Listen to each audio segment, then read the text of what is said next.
Hello everyone and welcome to another video here on Bracken Clockworks.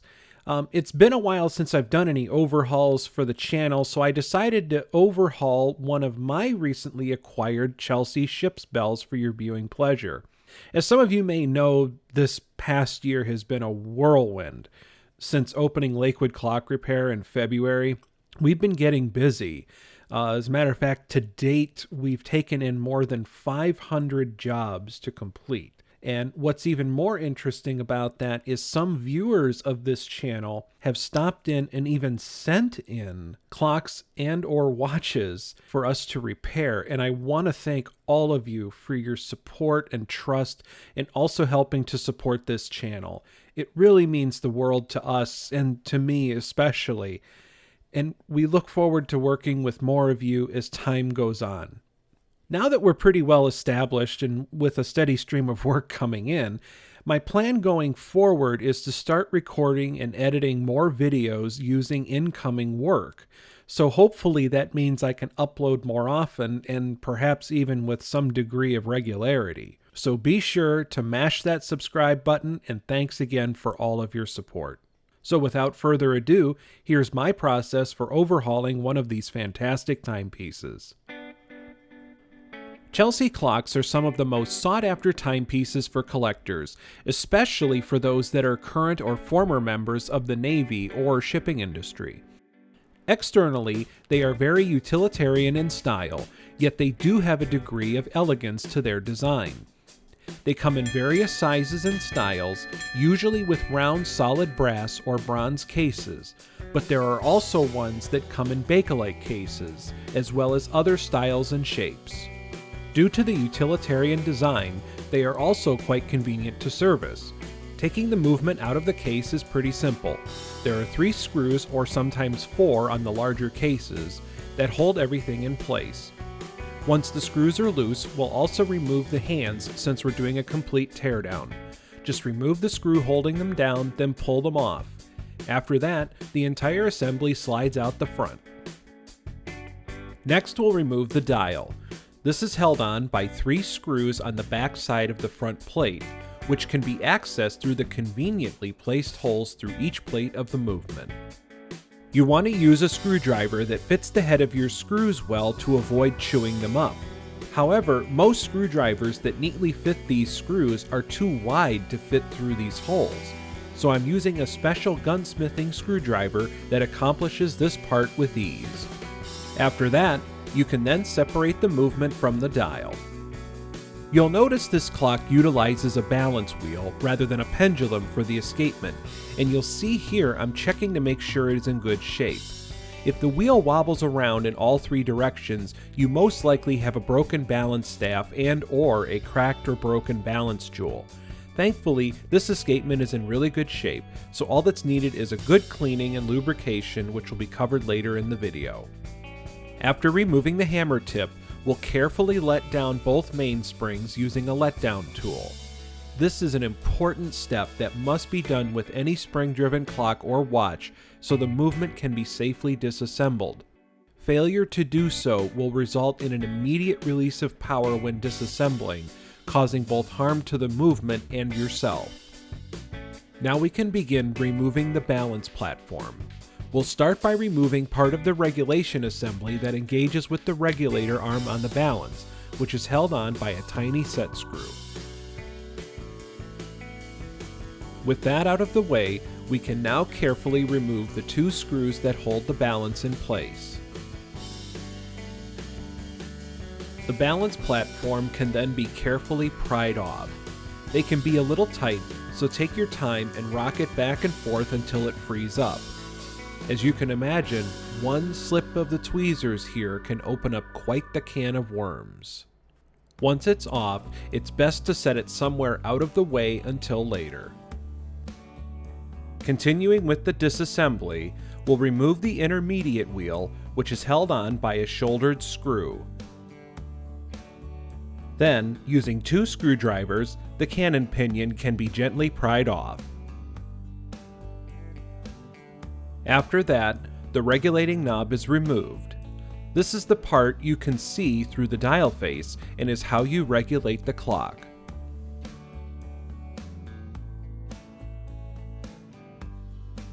Now we can remove this lower cover plate to gain access to the mainsprings and barrels.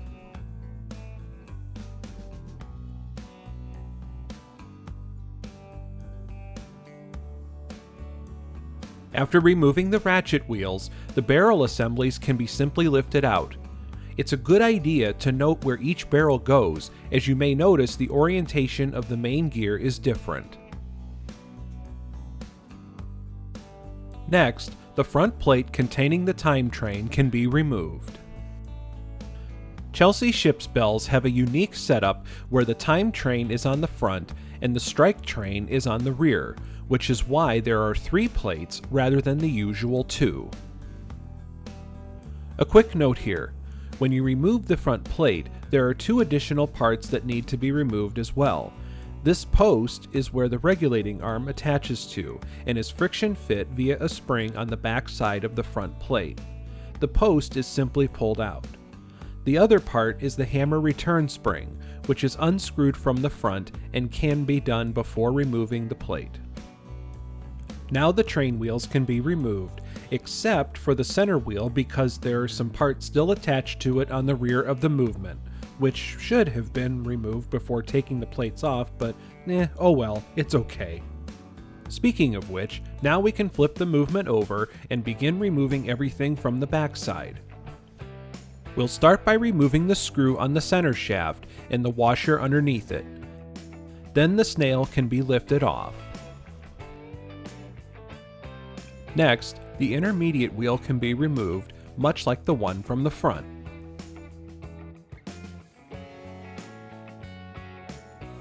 Now we can remove the hammer arm, which is held in place with a tapered pin.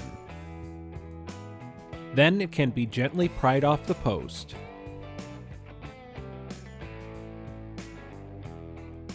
Next we'll remove the rack pawl by loosening the set screw and lifting it off. Now it's on to removing the rest of the levers from the rear of the movement. Each are held in place with a tiny tapered pin and have 2 small spacers.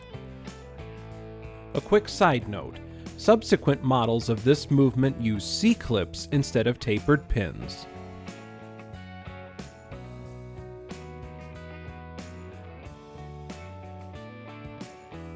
Next, we can now lift off the rack. There's also a small coiled spring underneath it that will need to be removed as well. The detent is next, followed by the rocker and the rocker annex. More on these parts later on. Now we can finally pry off the snail pinion from the center wheel, which will now fall through the pivot hole. Ta-da! The last part to remove is the gathering pin, which must be gently pried off using even pressure to avoid breaking the pivot it sits on. With everything removed from the outside, now we can start disassembling the strike train. We'll remove these 2 screws, then unscrew the top center post.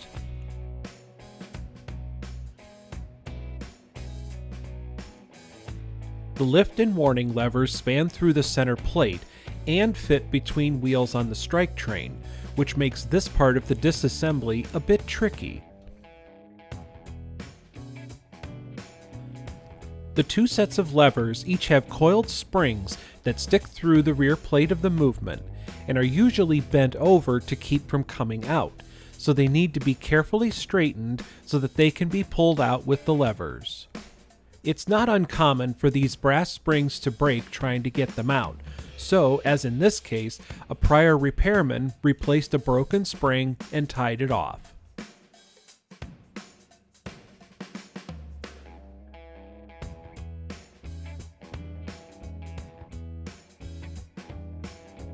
Now the remaining parts can be gently plucked out.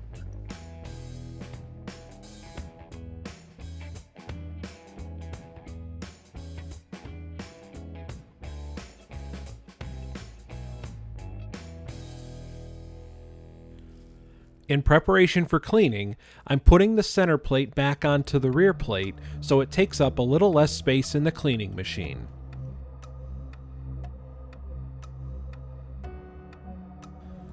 Now we can load all the parts into a large tea strainer to keep everything contained. The platform balance will be cleaned separately, and the only part not being cleaned at all is the hammer, as we don't want any solvents or cleaners to dry out the leather tip.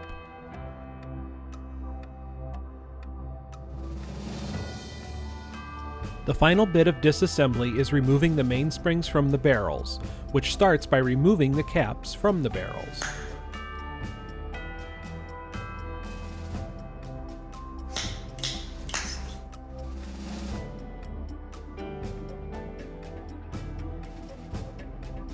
Since the barrels are different from each other, the arbors are also different, so make note of where they go.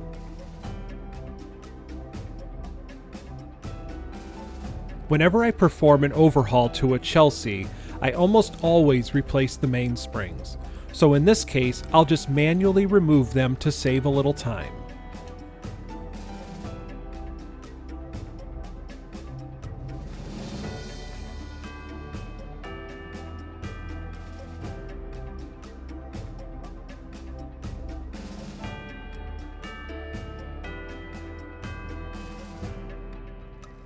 Now we can load everything into the large cleaning basket.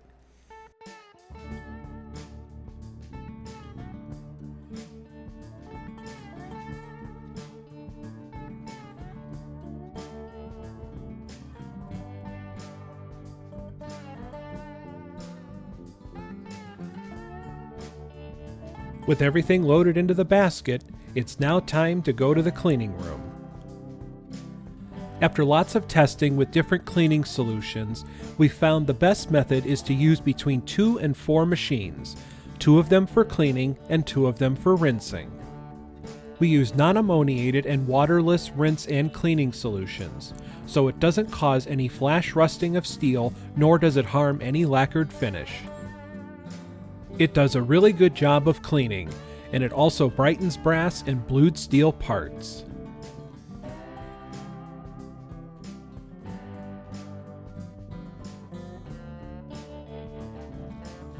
After the final rinse, we blow off the parts with a small air blower before putting everything into the dryer.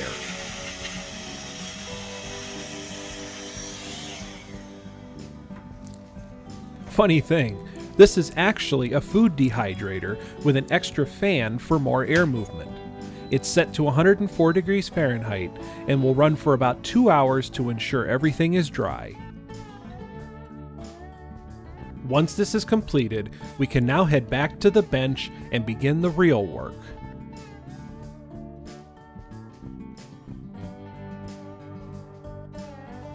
After getting everything unloaded, it's time to introduce a new machine to the channel, the Rolimat Pivot Polisher. This is a highly specialized machine that makes grinding and polishing pivots a breeze. First, we'll measure the pivot using a caliper. Set the polisher up for that size, install the pivot between the polishing wheel and the guide, adjust the limiting screw, lower the center post, hold the wheel, and turn it on. The limiting screw keeps it from grinding away too much while also keeping the pivot concentric. After letting the machine work for a little bit, we'll check the progress using our fingernail. If we feel any roughness or ridges, we put it back into the machine and polish it a bit more. This procedure is repeated on each pivot until there's a nice smooth feel to them. Polishing pivots is an absolutely essential operation when overhauling a clock. It creates a smooth bearing surface for the arbors to ride on, which allows for a more efficient transfer of power through the train. Essentially, it makes it easier for the movement to run, and it also helps in prolonging the overall life of the movement. If you don't do this, and the pivots are rough and have grooves or gouges, it makes it harder for the movement to run. This can also create massive amounts of wear to the pivot holes in a short amount of time, causing the pivot to wallow out the hole, and in extreme cases can even walk off center, creating a nasty wear line. Ultimately, this will cause improper meshing of the gear teeth, resulting in binding, or the pivot itself can wear underneath the movement plate and become seized. I cannot stress enough how important this step is. As a matter of fact, it is perhaps the most important step in the entire overhaul procedure. Once I'm satisfied with the finish on the pivots, I'll begin reassembling each train of the movement to check how well the pivots fit in the holes, as well as check for any worn pivot holes. This is another crucial step in the process. Now, there is evidence that this movement has been previously overhauled, based partially on the replaced spring we found earlier, but more obvious is the presence of bushings. I've learned over the years that this can be a good sign, but it can also be a bad one depending on the competence of the previous clockmaker or the type of tooling they used. To check for wear, we can manually manipulate the whole train and see how the pivots fit in the holes. We check each one, because by polishing the pivots, you are slightly reducing its diameter, which means they may not fit as well in their holes. You'll notice the pivots will bounce back and forth in the hole, showing the amount of wear present. If there is excessive movement in the hole, then it should have a bushing installed. I'll mark the worn holes with a marker for reference, then we'll repeat this procedure for the time train. Now the movement can be disassembled again, and we can move on to installing bushings. I mentioned this movement had previously installed bushings, and the worn ones need to be removed using staking punches and an anvil with holes in it to allow the bushings to fall through. We have to be careful, as we don't want to accidentally damage the hole, so we'll gently tap it out as it nears the edge. I noticed these holes had some rough edges, so we can clean them up with a deburring tool. After that, we can continue removing the rest of the worn bushings.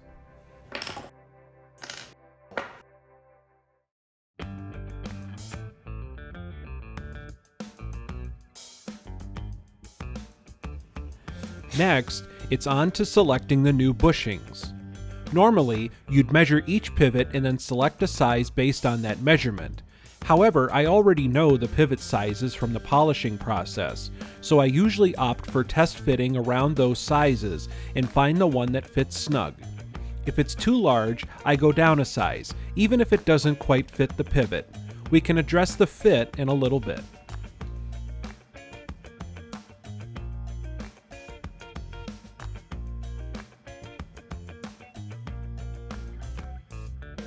Since the previously installed bushings are the same type as what we're using, all we need to do is drive in the new ones with a flat-tipped staking punch. We want to make sure they're seated flush with the inside of the plate, otherwise the arbor may be too tight between them and not have enough end shake to be able to turn freely.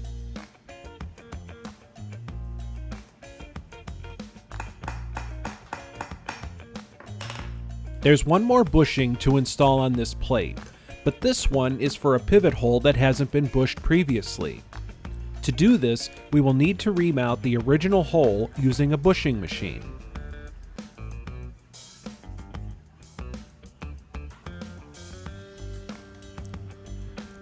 First, we'll use the centering bit to line up the pivot hole. While keeping pressure down, we'll clamp the plate into place to hold it steady.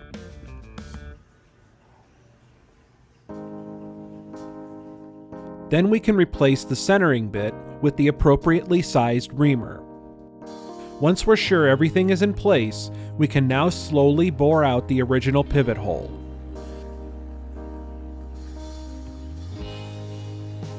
Traditionally, you could use a pusher in the machine to install the bushing. However, personally, I feel this can cause undue stress to the machine itself, so I prefer to install them with a punch as I did with the first ones. We'll deburr the opening first, then drive the bushing home. Then we can finish installing the rest of the bushings. After that, it's time to size and burnish the pivot holes. Since this new hole is a bit too small, we'll start with a cutting broach to open the hole a bit, then check how the pivot fits. It's still a bit too small, so we'll open it up a bit more and check it again. Almost there. That's a bit more like it. Just enough room to wiggle a bit. Now we'll deburr the inside of the hole, and then we'll burnish the hole using a smoothing broach. Like polishing pivots, burnishing the holes provides a nice smooth bearing surface to help the movement run more efficiently. Plus, it slightly hardens the brass around it to help it last longer. Here, I'm checking to make sure the pivot slides nice and smooth through the hole. When I'm satisfied with the results, we'll repeat this process for the rest of the pivot holes, including the ones we didn't install bushings to. That way, we've ensured that all of them are perfectly round, smooth, and ready for use. This is the part that takes the most time and where attention to detail is paramount.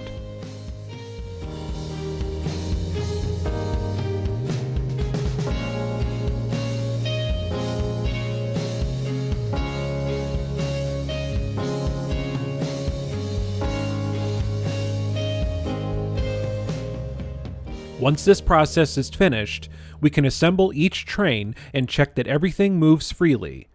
This could be considered the rough draft of the process and is usually where you can catch any issues with the performance of the movement before final assembly.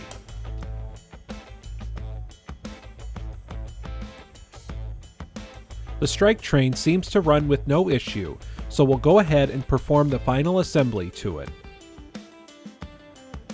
Okay, let me try to explain this next part. So, there's a few things to keep in mind when putting the strike train together. First, we need to make sure that the train stops just after the hammer drops. This is important for when the strike activation starts, so it has enough inertia to be able to lift the hammer with minimal issue. Then, we have to pay attention to the warning pin. You want between 90 and 180 degrees of warning to guarantee it advances past the stop pin, and also so it isn't in the way of the warning lever when it lifts, or it will bind and stop the clock. So yeah, that's the long-winded explanation that basically says everything needs to be oriented properly in order for it to function correctly. Honestly, to fully explain how the strike train works could be a video unto itself. I'll have to add that to my list. Anyway, once everything is set, we can reattach the middle plate. While doing this, we'll double check that all the wheels, levers, and pins are lined up correctly.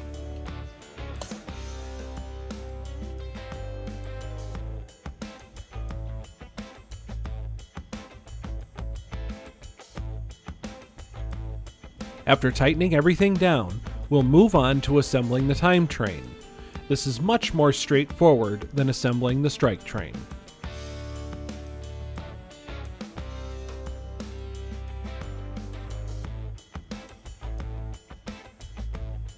We need to also remember to install the post the regulating arm attaches to. Once we get the plate situated, we need to gently move the friction spring over so the inside of the post sits flush with the plate. After verifying the plate is seated, we'll reinstall the plate screws.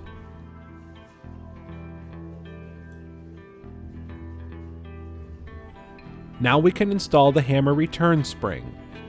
And then we can also make sure the return springs for the strike train won't come out by gently bending the ends over. After that, we'll do a quick test of the strike train to make sure it functions properly. With the movement just about assembled, we can turn our attention to installing the new mainsprings. Since these aren't super high-powered mainsprings, I'm comfortable opening them up by hand. The trick is to let them slowly open, using your hand to grip the spring tightly while loosening the wire.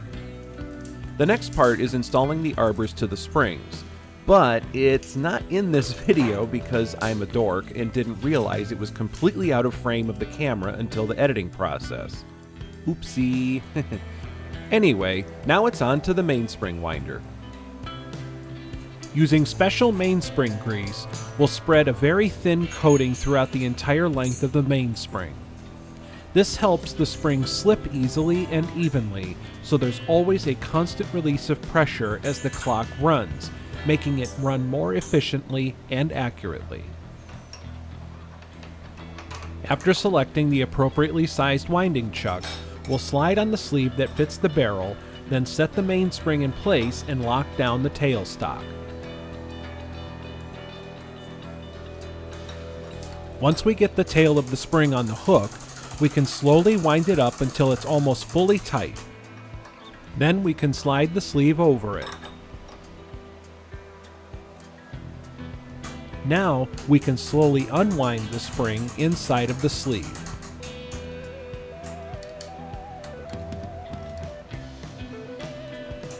We can then insert the mainspring with the sleeve into the barrel and make sure the end of the spring catches on the pin through the outer part of the barrel.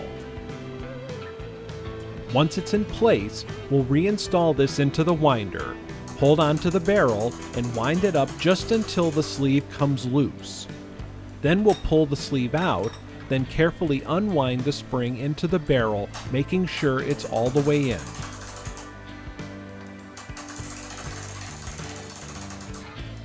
After that, we'll remove it from the winder and check to make sure all is well. Then we can repeat this same procedure with the other mainspring. Some people prefer to wind the mainsprings into the barrels by hand, which is the original way clockmakers have been doing it for many years. However, this can distort the mainspring's shape and cause coning, which puts pressure against the sides of the barrel and hindering the performance of the mainspring. Using a winder such as this one all but eliminates that possibility. It's also much safer and, in my opinion, it's faster. Finally, we can install the barrel caps using a vise. You want to make sure the caps are tightly seated so they don't pop out randomly down the road.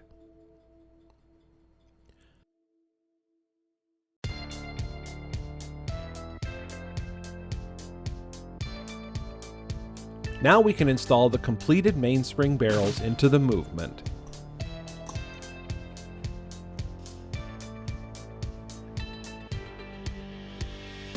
Next, we'll install the ratchet wheels, making sure they're facing the right direction. The clicks and click springs are on the inside of the front plate, so when we begin installing it, we have to move the clicks so they engage with the ratchet wheels. This will then allow the plate to slide into place. Then we can install the screws.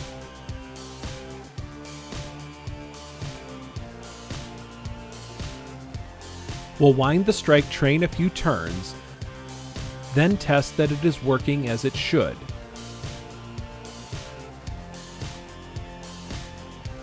Looking good so far. To be able to test the time train, we still need to address the balance. Since it's basically a watch balance, I will perform the service to it at my home watch shop. As with any watch, we want to start by removing the balance wheel.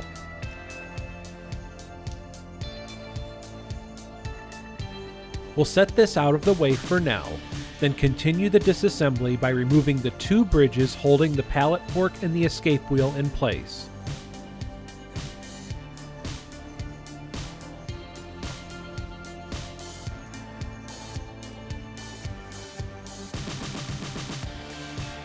We'll carefully pry up the two bridges and remove them.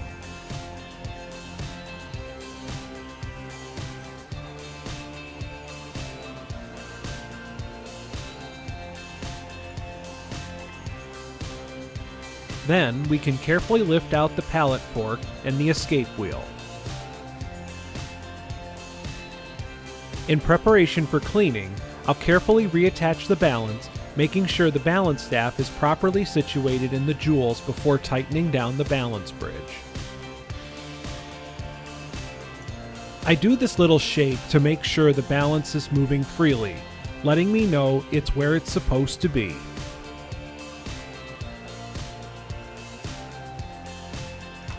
Now we'll begin loading everything into the cleaning basket. I'll also remove the set screw from the regulating arm so it can be all cleaned up as well. The pallet fork and escape wheel will be put into a small basket so they don't get damaged. The small screws and other little parts will go into their own separate basket as well.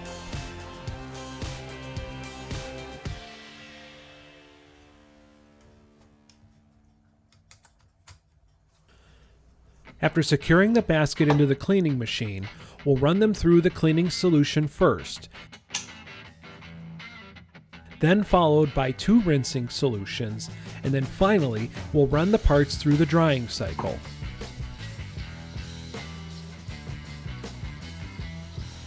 Once out of the dryer, we'll remove the balance once again, then flip the platform over so we can gain access to the lower balance jewels.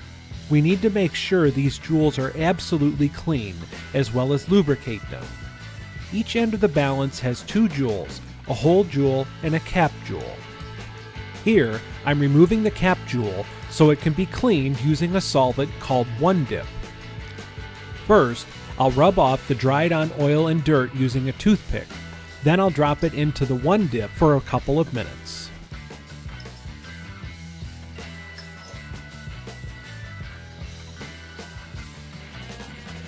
Upon removing the jewel from the 1-dip, we'll allow it to dry, then we'll put a tiny drop of watch oil in the center of the cap jewel to lubricate it. After that, we can then reinstall the cap jewel, being careful not to smear the droplet of oil we just put on it.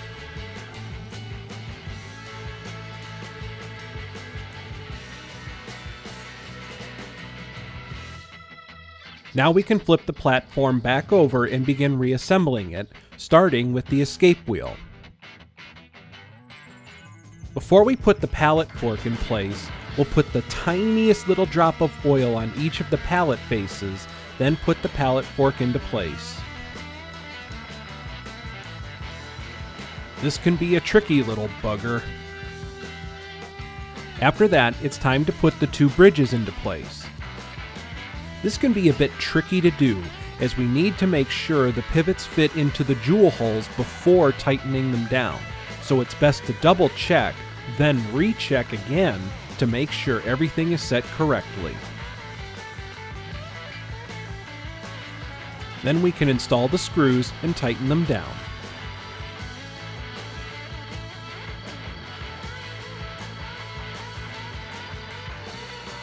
Before reinstalling the balance, we need to clean and lubricate these jewels the same way we did the lower ones. To do this, we actually need to remove the balance wheel from the bridge so we can safely remove the jewels. There's a tiny screw holding the hairspring stud in place that we can loosen, then gently push it through. Now we can loosen the 2 tiny screws holding the cap jewel in place. I find it's best to use some Rodico to hold it in place while doing this, as we don't want to damage the regulating fork that the hairspring fits through. Just as before, we'll clean the cap jewel with a toothpick, then it's into the 1-dip. I'll also drop in the balance bridge, which also houses the hole jewel, and help it to get clean as well.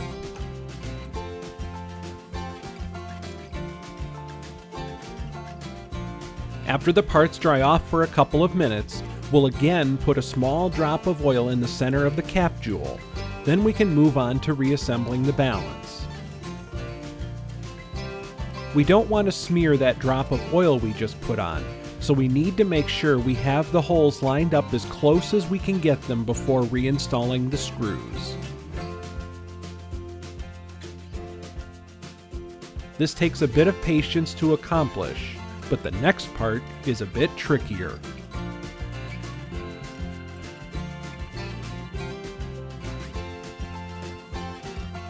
When installing the balance wheel, we need to set the hairspring stud into place, while also making sure the hairspring sits between the regulating fork. This takes the most patience and care, as one wrong slip-up can be disastrous. Once we're sure everything is positioned correctly, we'll carefully tighten down the screw that holds it into place. we'll re-verify everything is where it's supposed to be, and then we'll put a tiny droplet of oil on either side of the impulse jewel, which engages with the smaller end of the pallet fork.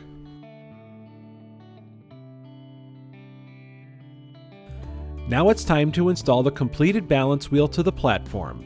As always, we need to make sure the balance pivots are situated correctly in the jewels before tightening it down.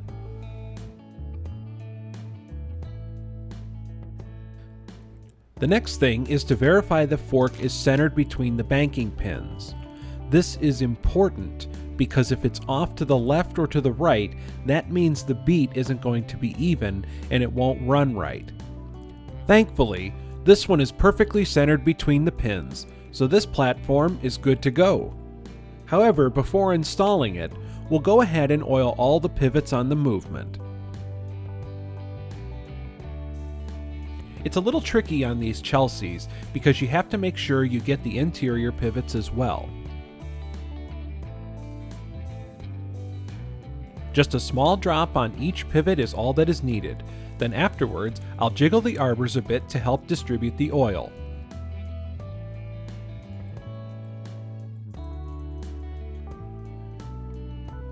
Another important place for oil that is often overlooked is where the main arbor comes through each end of the barrel.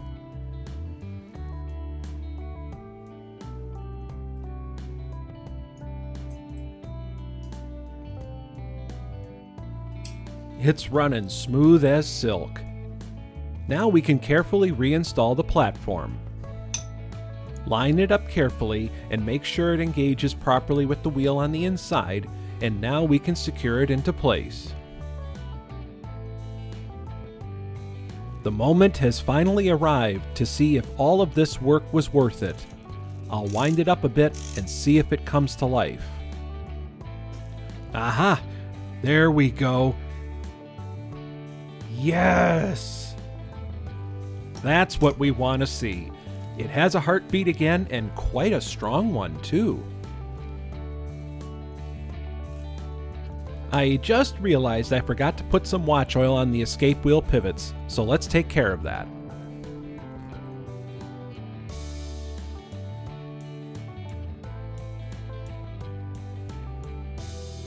Now that we know we have a good running movement, we can start reassembling the regulating portion on the front. This little arm engages with the regulating arm on the balance and has a little spring tension to it to hold it tightly on the regulating arm. Once it's in place, we'll tighten down the set screw. Now we can install the regulating wheel that engages with the teeth on that little arm.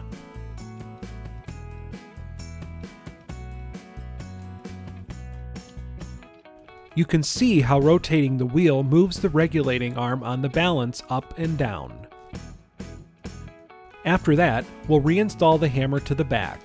There's a hole through the hammer post that we have to line up with the base of the hammer, and then a tapered pin aligns it as well as holds it in place.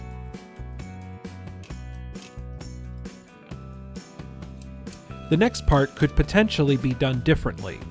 The cannon pinion for the minute hand is friction fit to the center shaft, but it also needs to be aligned properly so the hand is in the right position to set off the strike sequence. Using the top center hole of the movement as a marker, I will attempt to line it up and press it on. Unfortunately, you rarely get it right the first time.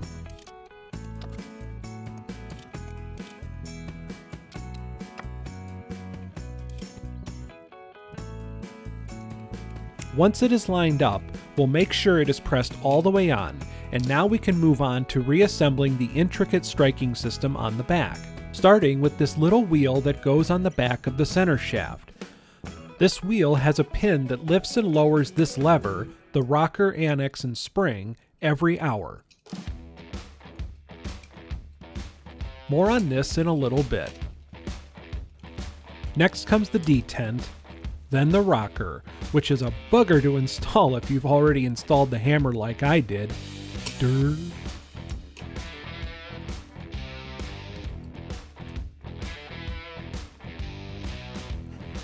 We'll go ahead and install the rack temporarily to help us set the position of the gathering pallet.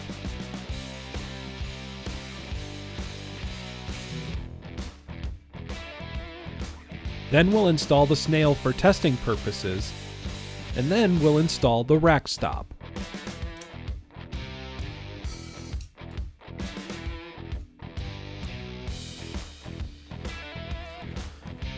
Now we can do the final assembly of the back. We'll take off the snail and the rack first, then install this little coil spring underneath where the rack goes.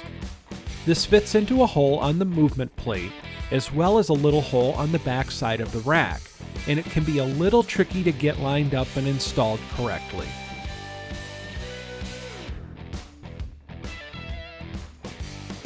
Once it's situated, we'll install the 2 washers that go on top. After that, we'll install a new tapered pin, trim it, squeeze it in, and trim off the excess. This procedure is then repeated on each remaining post.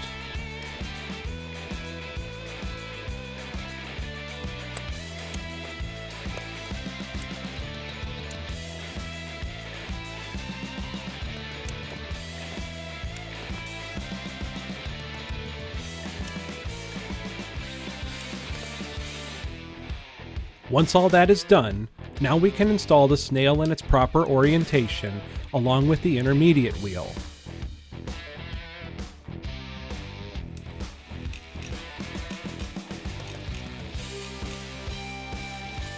Then we can install the washer and screw that keeps the snail in place.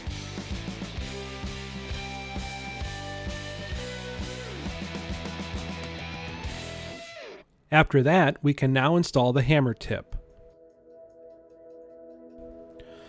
The strike system of a ship's bell is a complex orchestration of parts working together. For the hour, the hammer strikes the gong both times in its sequence. For the half hour, the rocker annex lifts using the pin on the back of the center wheel, which presses a spring against the rocker.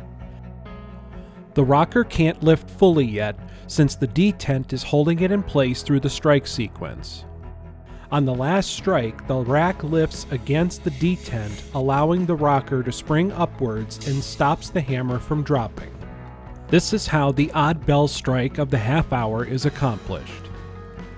Now we'll install the intermediate wheel to the front, followed by the hour wheel. Using a soft microfiber cloth, we can clean up the dial a bit. Then we'll reinstall it to the front of the movement.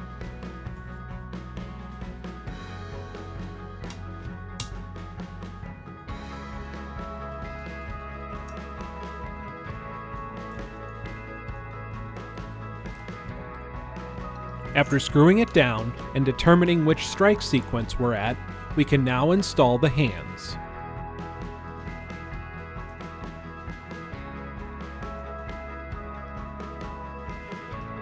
Then they can be secured into place with the silver friction washer and screw. This screw doesn't need to be tight, but just snug enough to press against the washer.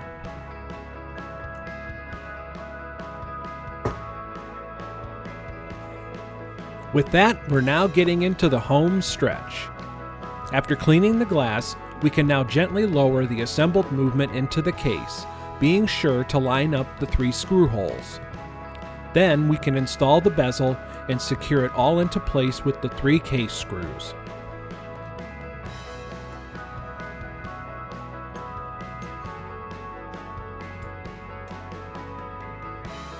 The last thing we need to do is make sure the hammer is hitting the gong correctly. It sounds a little off, kind of tinny sounding. We can adjust that by unscrewing the access cover on the back of the clock, then gently adjust the hammer position by bending the wire.